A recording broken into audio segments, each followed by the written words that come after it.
Hey, everybody, and welcome back to another episode of the Indy Investor Pod. This is episode 2 with this roundtable that I have on here with me again today.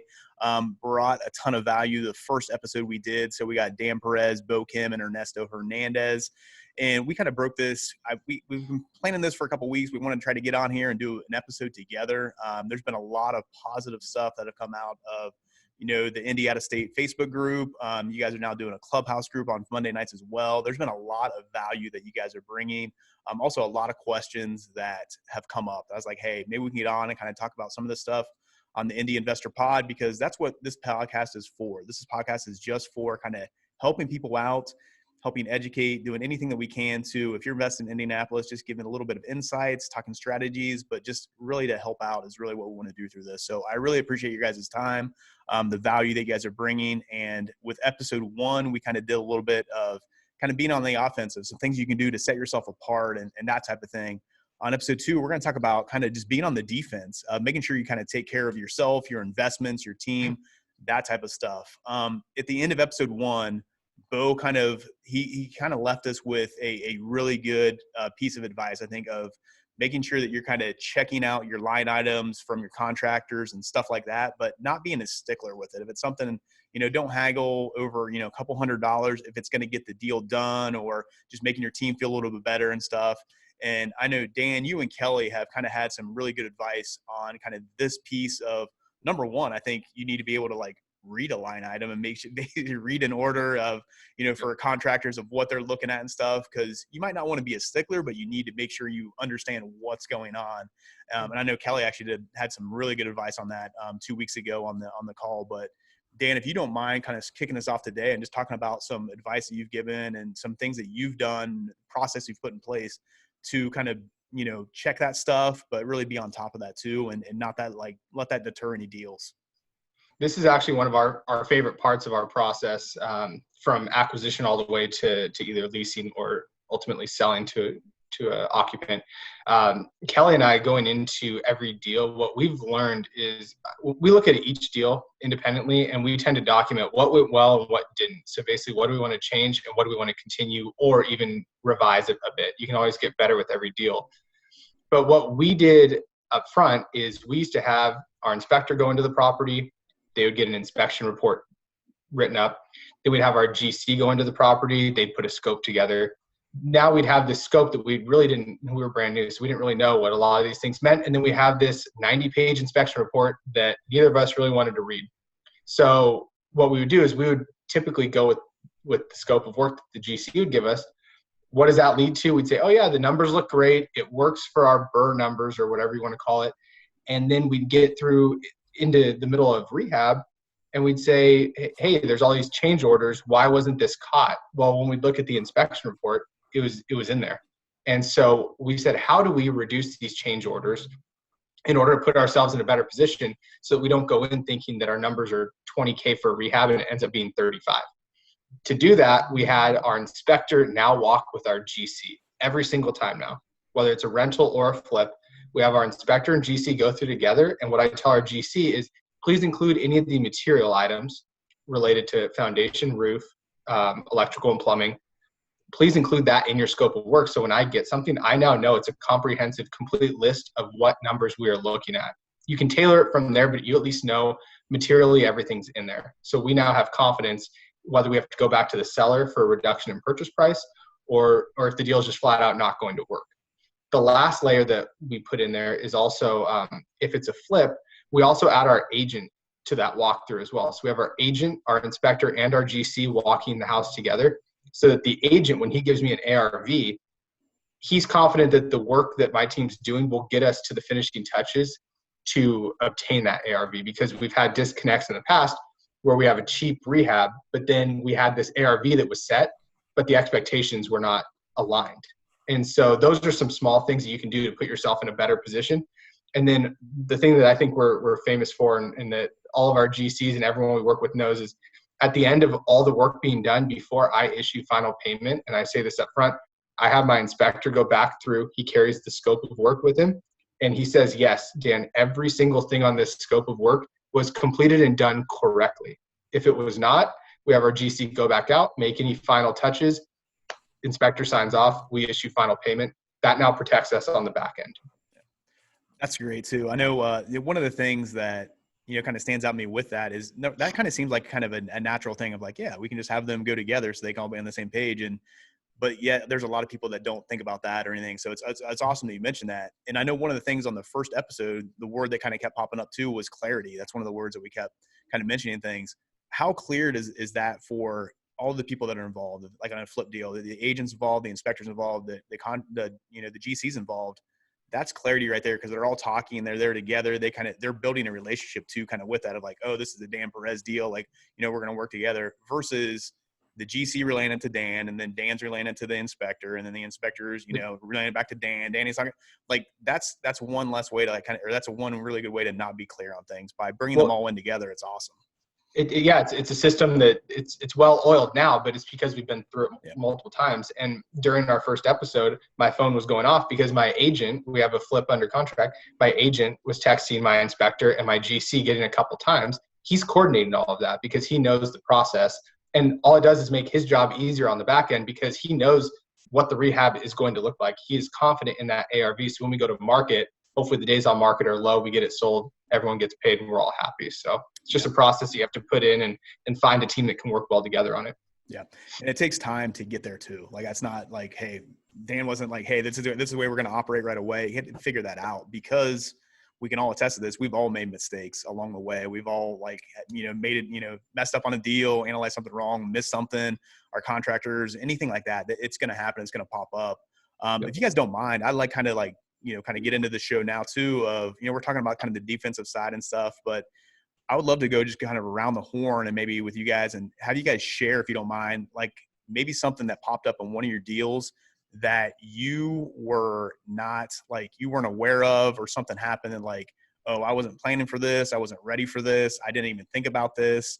And then maybe a piece of advice you can give for like mitigating those risks and kind of looking at like, hey, now I know this and I'll be careful of this, but I can talk about this and kind of warn others about this as well. So Ernesto, if you don't mind, man, let's start with you on this.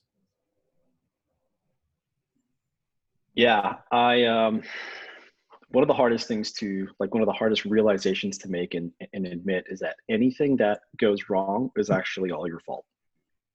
Like, it's all your fault. And maybe you don't know what you don't know, but there's really nobody to blame but yourself. And so I think early on, and one of the things I'm really grateful for, that just investing in Indy has really taught me that anytime something goes wrong, like it really is my fault. So I just gave the carpet example, where recently the carpet that was installed, like it's fine, but I didn't even think to like give my input or ask for clarity.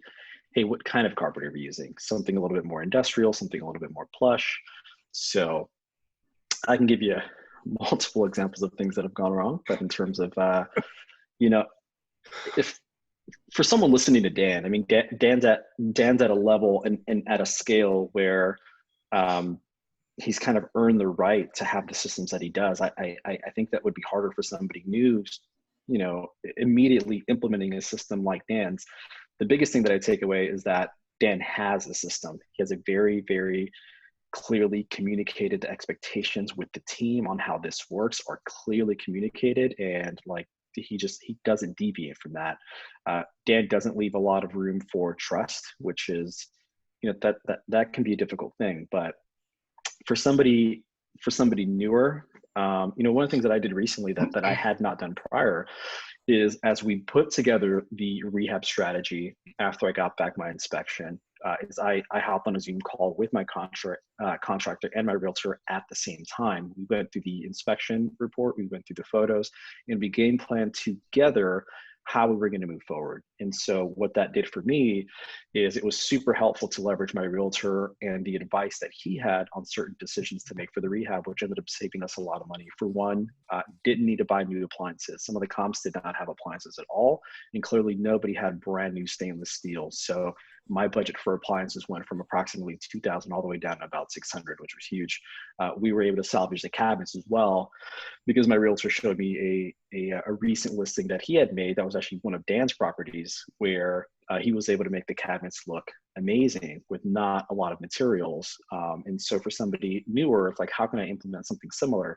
I would say that the biggest things from what we just talked about, got to have a plan, got to have a checklist, and try to leverage different members of your team together. Dan's got this unique kind of contractor inspector relationship that works really, really well. And if you can't do that, maybe you're not there yet or what have you, there's different ways to kind of leverage people that are, that are still incentivized to do certain things for you, and just take advantage of all that. Yeah. And one of the things I would recommend kind of along those lines too, especially when you're starting off, if you have an inspector go out and that first inspection report you get, I remember the first inspection report I got, I didn't really understand how to read it or know what it meant or anything. Have the inspector sit down with the inspector, have them go through it with you. I always talk about that when you're working with a title company, like have them go through a statement with you, make sure you understand what's going on with it. Same thing with the inspection report, like sit down with them and let them know from the start, like, hey, I'm looking for an inspector, but for the first couple of times, I'm probably going to need you to go through the inspection report with me versus just sending me a PDF and read through it. So I think that's really important. Dan? And Brian, I still can't read a damn inspection report. So what I do to save me time is, because it all sounds bad to me. It all sounds bad. I wouldn't have bought a house if I had to read my own damn inspection report. So what I now have is I have my inspector. We've probably done 100 to 150 inspections together. I now have him put a summary at the back end of the report saying, how's the foundation? How's my electrical? How's my plumbing, mechanicals, roof? Yep. And I can say yes or no. That's how we can act so quickly. I don't want to read through saying, oh, this cover plate is broken and this cabinet has a scratch. I don't care. Yeah. So we now have just a quick hitter summary at the back end. It's like clockwork, and I can say yes or no within 10 minutes of getting that inspection report. I don't know, Dan, I can see you sitting there and just like, curled up and with the Afghan on you in the evening, like reading through inspection reports and glasses, a little glass of wine. Turning the pages. Yeah. So Bo, how about you, man? Is there something that kind of stands out for you of like something that you weren't prepared for that kind of popped up on one of your deals, but you can maybe talk about it and, just share that with everybody? Yeah. So I think in the beginning, I was very protective of my team, my contractors, my agents, whoever it might be. And I honestly, in the beginning, I didn't want them talking to each other to my detriment almost, because I thought that I would need to kind of coordinate everything and I shouldn't just put them all together in a room. That was my initial understanding. But there were definitely areas where I missed things on the scope that should have been on the scope. Had I, talked to my agent about it, or had I talked to my property manager about it, they may have caught it and said, hey, this is on the inspection, this is not on the scope of work. Maybe we should add it. So long story short, I missed a couple of things on the budget. And that was even after doing, half a dozen homes. So I ended up, my numbers definitely became a little bit slimmer. But lesson learned after that, kind of like what these guys alluded to. Now I actually, not an official kickoff call by any means, but I do start an email chain with the whole group. So my contractor, my agent, everybody's in there and setting expectations. And Kelly went through this on the Clubhouse chat really well. Setting expectations is so, so important. And once you do a couple of deals together as a group, then at that point, maybe it's a little bit more autonomous in terms of, hey, the contractor knows Bo likes this type of flooring, paint. If it's a burr, what kind of bathroom finishes we're going to do, kitchen finishes we're going to do, etc. But to answer your question, in a flip that I was doing out in Lebanon, I did not do a good job with the septic. Being from California, I think these guys know the story. Little did I know, not all things are connected to the city sewer line. I thought everything was connected. I didn't know what a septic was. I didn't know what a well was. And this property was out in, the boonies, and it had both of them. And I bought it at a really good price. So this is actually another key lesson. I bought it at such a good price. At the end, it didn't matter. But I thought I was going to make a killer, like $50,000 profit on this thing. But I had to replace the septic. So it ended up being much less. But yeah, that was just another lesson learned. I should have been a little bit more structured in terms of, hey, these are the things that I'm checking. Also, when I'm entering a new area, you got to really do your due diligence in terms of, hey, this area warrants this kind of inspection or this kind of thought going into the scope. Like, for example, if it's a slab versus like a basement. You're looking for different things. So that was a lesson learned, but thankfully I made out of it. So. Yeah, I think when, a lot of out-of-state investors look into Indianapolis, there's things that you guys have mentioned that like people just aren't used to dealing with, and maybe in their market or where they live or whatever, whether it's a basement or a sewer or slash a well or whatever, might be, or even this fact of Indianapolis has old homes. I once sold a home that was built in 1800, like that literally happened here in Indianapolis. Like there's some out, usually, 1900 and above is what you're going to find, but there's some older homes around here and stuff like that too. So you're going to run into some things that you're just not prepared for. You're like, man, we don't have that in our market where I live, so I don't know what to do with that.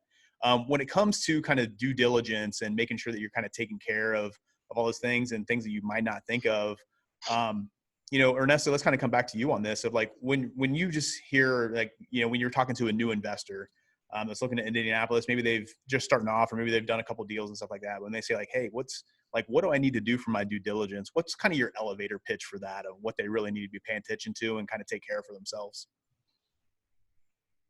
The general theme is have somebody else confirm.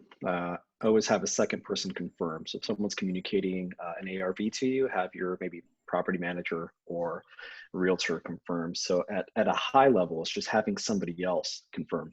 The two things though that would be at your detriment to avoid is a property inspection and the sewer scope. I'm like Mr. Sewer Scope at this point, and a lot of people are sitting on ticking time bombs and don't even realize it. But to your point, there's a lot of older homes in Indianapolis. If you have an older home that probably has a clay sewer going to the main, city supply, it could be very expensive. Anywhere from, I think the cheapest I've ever heard is like $3,500 worth of work, and it can go all the way up to about $20,000. So it comes back to having a checklist and a process though, and a home inspection and a sewer scope inspection would be two things that I definitely would not skimp on. Yeah.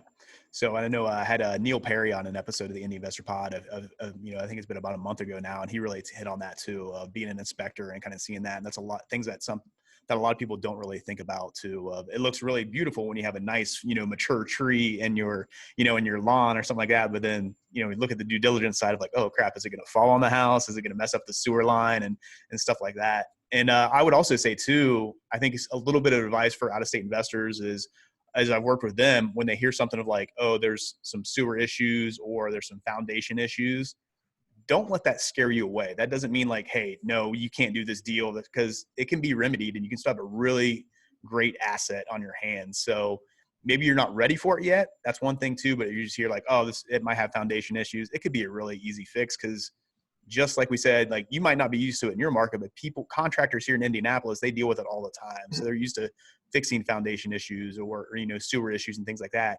It comes into knowing your numbers and knowing what really the issue is, but by having it inspected is a big thing. So yeah, Dan, I want to turn it over. Sorry, go ahead. Yeah, I'm not saying don't do the deal, but you just, you have to factor that in. And, for example, like a lot of people say that homes near like Crown Hill or downtown are, just naturally like they've settled a couple inches. It's not a huge deal. If the foundation's not a big problem, not a huge deal. Sometimes in these older homes, the floors are not going to be completely level, some of the older floors, and buyers know that. So I'm not saying like don't do the deal at all, but at least, again, coming back to having clarity about what you're getting yourself into. Yeah. So Dan, how about you on that end? Just like speaking due diligence and kind of helping people out and understanding what they really maybe should look at or what they need to pay attention to. How about yourself, man? Yeah, I think Ernesto did a great job as far as the inspection is concerned. So I'd probably take a different approach and share a little different perspective on it. For us, our team knows not to send us anything in a flood zone or anything that's on a well and septic. So I know anything that's coming to me, I don't even have to look at it. If it's like a newer agent or a wholesaler, a lot of times they don't know that criteria, so I do need to double check. But if it's the agent that we work with nonstop, he knows already. Just don't even. I just don't want to worry about it. Not that you can't make money on it.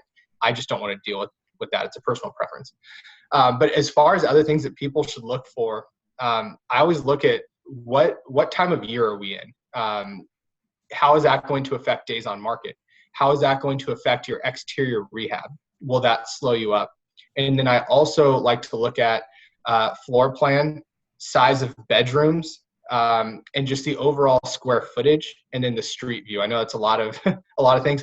I've been burned on all of these, which is why I have a checklist. I ask my agent to do like a quick street view, pulling up to the house. Are there any burnouts? Are there any squatters? Are there any boarded up homes? What is around there if we're looking to sell it or rent it? These are all things that are going to be at a detriment to our property, and I need to take that into consideration. What are the days on market, whether you're going to lease it? How long does it take to lease? Talk to your PM, talk to your agent if you're going to flip it. What are the days on market? What should I expect to pay my private investor in holding costs and financing fees? So these are all things you should look at. We've also been burned on, like I said, the square footage, the layout of the home. So that's why I do like my agent to walk it in case there's a funky Jack and Jill bathroom, or you have to pass through one bedroom to get to another. These are all things that could really impact your deal. Yeah. So Bo, how about you on just the due diligence side, man?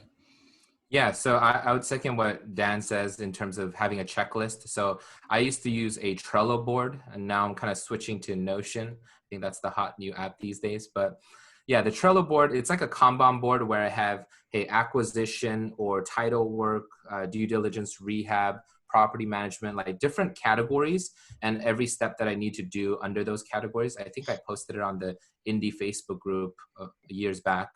But yeah, definitely reach out to me. I'll be happy to send that over.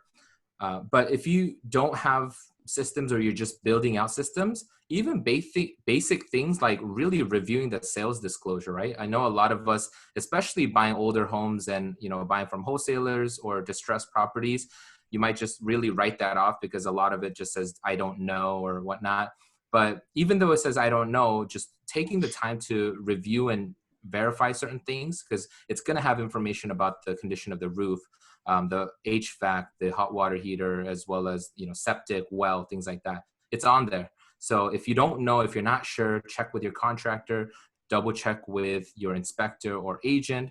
That's other ways to really mitigate your risk when buying these properties. Yeah. I want to throw this kind of question out there to any of you three, if any of you guys want to answer. I think a lot of times, off of what Bo said, when you can look at the, the sales disclosure and the seller's disclosure and stuff like that, when you're buying off market and, you're using an agent or something's listed and stuff like that, those are going to be a little bit more detailed. But when you are maybe purchasing a property from a wholesaler and stuff like that, maybe even a wholesaler that you haven't worked with before, do you guys have any advice on kind of due diligence of that and making sure, like, hey, I'm buying from a wholesaler? I know some people are just like, hey, I'm not going to do that. Obviously as a wholesaler, I'm thinking like, hey, if a property is a property, if you can get one, you can get one. But what's something, when you are buying from a wholesaler and it's not on the market, you don't maybe have all the details that you need to, what's something you can do on your end to kind of help out that due diligence side as well? I take the same approach as I do with an on-market property, and there are only two groups in Indianapolis that have worked with us in that capacity. It's you and one of your larger competitors. They give us about 24 hours. I ask for 18 to 24 hours to get my full team through there. If you can grant that to me, awesome. If not, I completely understand some people are offering sight unseen, no inspections. That's great. I can't compete with that. Yeah. But if you can give me 18 to 24 hours, I can have my full team in there, and I can give you a definitive yes or no, and that I'm going to close on it if you can let my team through there. So a lot of times it ends with, hey, it has X, Y, Z. These numbers just aren't going to work. And then we pass, and then we haven't hopefully held up that wholesaler too much. And I know it's getting more and more competitive. So our off-market deals have slowed up a bit just with the amount of competition we have now. But that's just a process that we're not willing to deviate from. Anybody else want to jump in on that? Yeah, I feel the same way. And this was mentioned again on the Clubhouse, not promoting the Clubhouse, but it was a lot of good stuff. You can promote it. It's good stuff, man. yeah, there's a lot of good stuff. But that question came up again, is like the inspection. And that's a hard no in terms of, compromising for me as well. I definitely have to have the inspection. So I know the market is hot and wholesalers are literally can sell to 10 investors if they want to at the right price, obviously. But even if it's the best deal, there was a property in Emerson Heights about 2 weeks ago that I really wanted to buy, but it was $5,000 earnest money and I couldn't have an inspection. And I was like, that's a hard pass.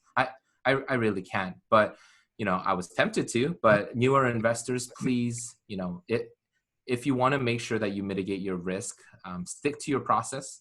But everything's also negotiable. So I still had the conversation. I was like, hey, I need the inspection. I can get there in, 2 business days or a business day. Can you, get me some access? But, they said no. It's still sold anyway, but you might have a little FOMO in the beginning, but the alternative is that you buy it without an inspection and it needs $10,000 of extra work. So, you got to make sure you protect yourself. And Bo, you bring up a good point as well. I would rather let a potential good deal go than to just have the fear of missing out, get in there, buy it, and then have to answer to your investor. That's my biggest fear. You are going to have some deals that aren't as great as others, but I hope that majority of my deals, I can go back to my investors and say, we did another great deal. Let's move on. Hey, I have these other couple in the pipeline. I'll let a potential good deal go if I can't get an inspection, so that I don't have to go back to my inspector on the back end saying, I didn't do my due diligence. I took a risk, and here we are. Yeah. I've always, been one to say like no deal is better than a bad deal in my eyes. So kind of keeping that in mind. And I like this question. I put this out there too for you guys to talk about, because it's great for the out-of-state investors to hear, but also great for the wholesalers to hear. If you guys can work in your if you're wholesaling properties here in Indianapolis, if you can work in your contract a day that people can do inspections, that's going to be a huge advantage for you. And possibly even you might be able to sell a property, but can you get a better deal for it? Or just like Dan said, my goal is never to just sell somebody one property. That's really easy to do. If I can sell them 10 properties or whatever their goal is, that's really what you should be looking at. So just something to keep in mind as well.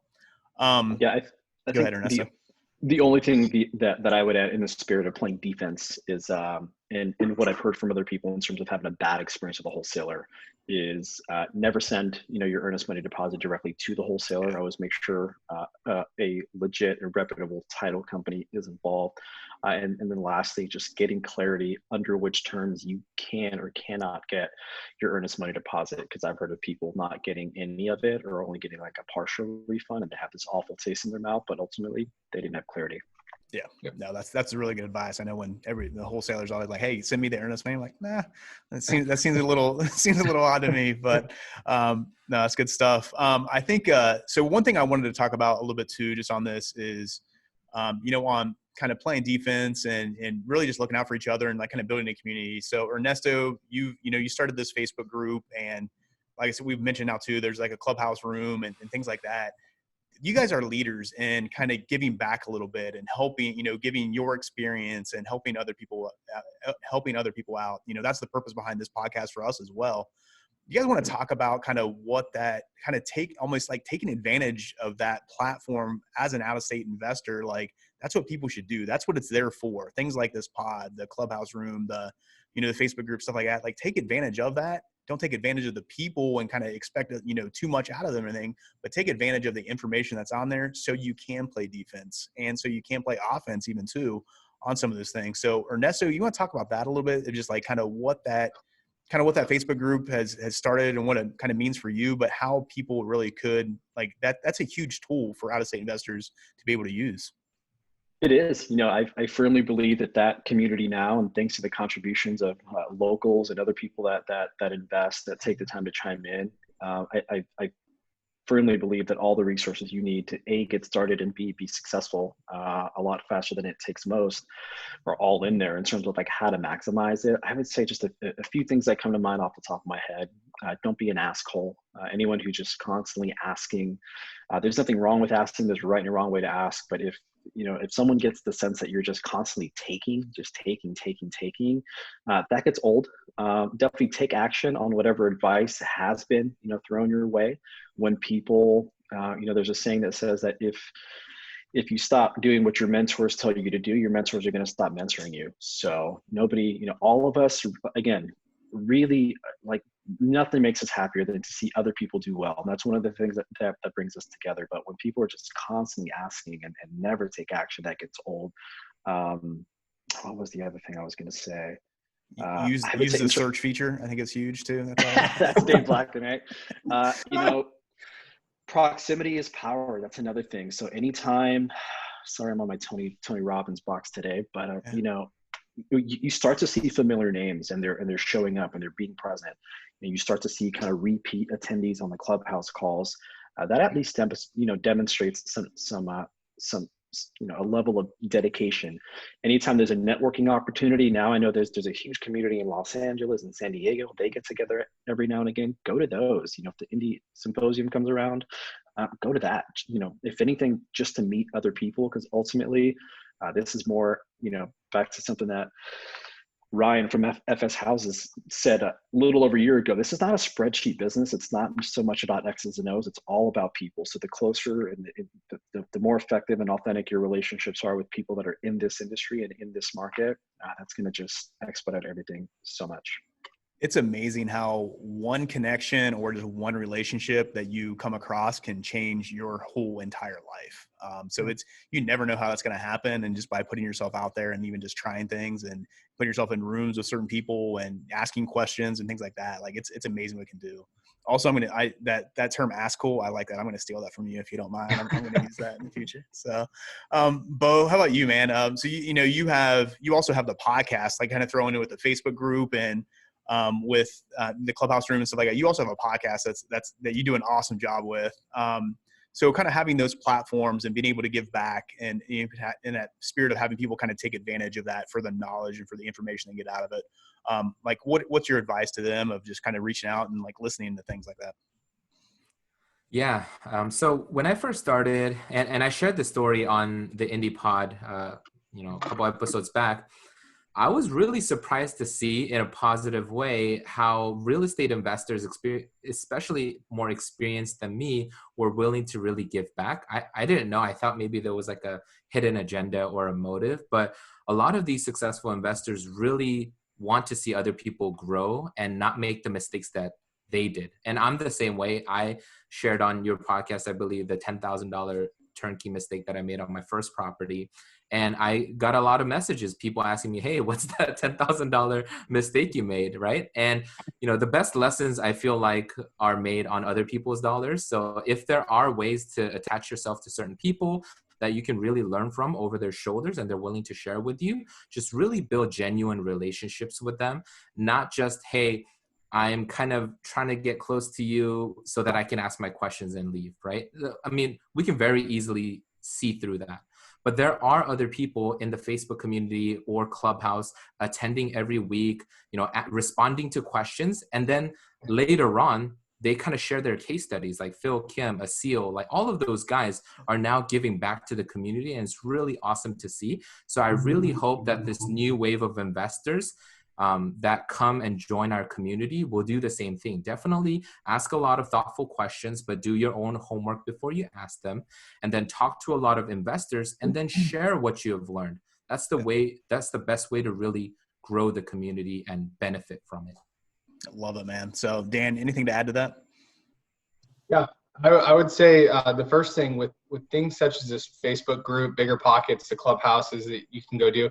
The funny part is after every Clubhouse, I end up getting a ton of messages on Facebook saying, hey, I enjoyed the call.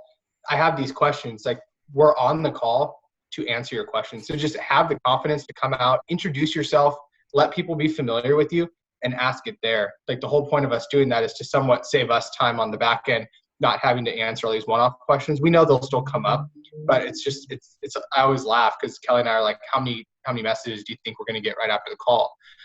But the other thing I will say is, in these groups, don't always just look to surround yourselves with vendors and people that are in a place where you want to be. It's good to have those, but the number one thing that we did in these groups, I surrounded myself with people that were where I was actually at that time as well. And we were growing together. We were all going through the same issues. If you reach out to someone that has 1,000 doors or whatever it might be, they're going to have way different issues than you as a brand new investor. So you need to also surround yourself with people that are at that same spot as you, yet also have a couple people you talk to that are where you'd also want to be. And the last thing that I would add is, I know an issue that Kelly and I had starting out was we set our goals way too small up front. And what I mean by that is, I said I wanted to do 1 to 3 deals my first year. It's fine to do that, but don't be afraid to set loftier goals and build a team around yourself that can handle those goals. So you don't have to take on a team that can handle a couple houses. Maybe you have like a one-off property manager, but then once you get to 10 doors, you're like, well, now I have to switch PMs to a bigger outfit. Surround yourself with a team that can withhold or withstand a large portfolio so that you don't have to constantly jump back and forth. You're with them for the long haul. Yeah.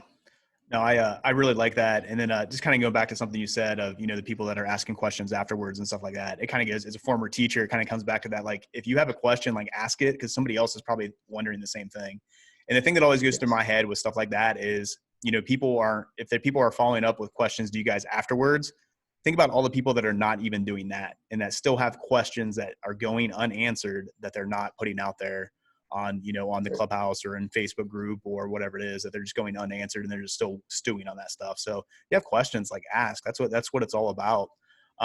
As we kind of wrap up this call, I have one last question for you guys. We'll just kind of go around the horn here. And I think it kind of goes on that same line of being on that defensive side. But, Dan kind of just mentioned here of, like, kind of that he set his goals too low.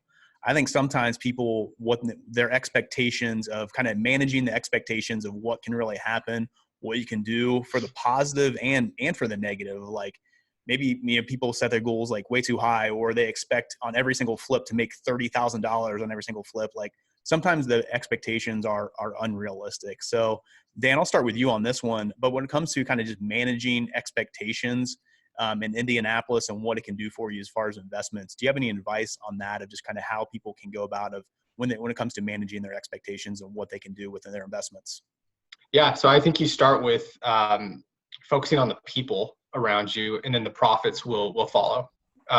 We tend to become more profitable with every deal, not because we're necessarily getting better, but just we know what to look for. We're aligned with our team. We're treating them well, and they're working harder for us. If you're building genuine friendships, relationships, and I'm not just reaching out to you all the time saying, hey, do you have a deal?